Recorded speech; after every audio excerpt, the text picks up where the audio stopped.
ญาติโยมสาธุชนทุกท่านวันนี้เราก็มาพบเจอกันอีกครั้งก็ทุกการพบเจอก็จะเป็นช่วงเวลาแห่งการที่เราจะได้รับฟังสาระที่หลากหลายที่จะนำฝากกับทุกท่าน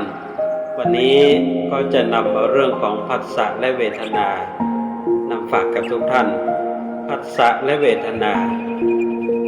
ผัสสะคือการกระทบการสัมผัสถูกต้องเวทนาคือความรู้สึกซึ่งผัสสะและเวทนาเนี่ยถ้าเราจะเรียกว่าเป็นจุดตัดของการเปลี่ยนแปลงก็คงจะว่าได้เราลองย้อนนึกดูว่าถ้าเราเจอภาพหนึ่งได้ฟังเสียงหนึ่งคำพูดคำหนึ่งแล้วใจของเรานั้นมันสะเทือนนั่นแหละคือผัสสะตามมาด้วยเวทนาคือความรู้สึกสุขทุกข์หรือเฉยๆที่ปรากฏเกิดขึ้นความรู้สึกไม่ใช่ตัวปัญหาความรู้สึกไม่ใช่ตัวปัญหาแต่การต่อยอดจากเวทนาด้วยความอยากคือตัวตัณหานั่นแหละคือที่มาของความทุกข์คือตัวปัญหาเราอยากให้คน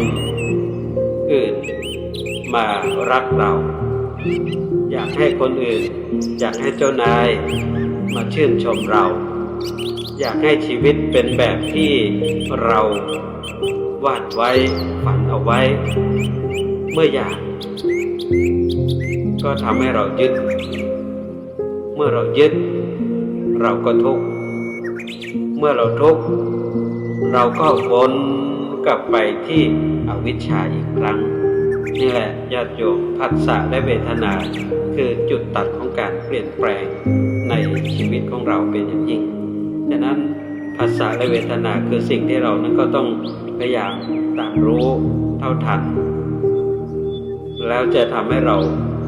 ไม่หลงยึดหลงติดแล้วทำให้เราไม่ต้องทุกข์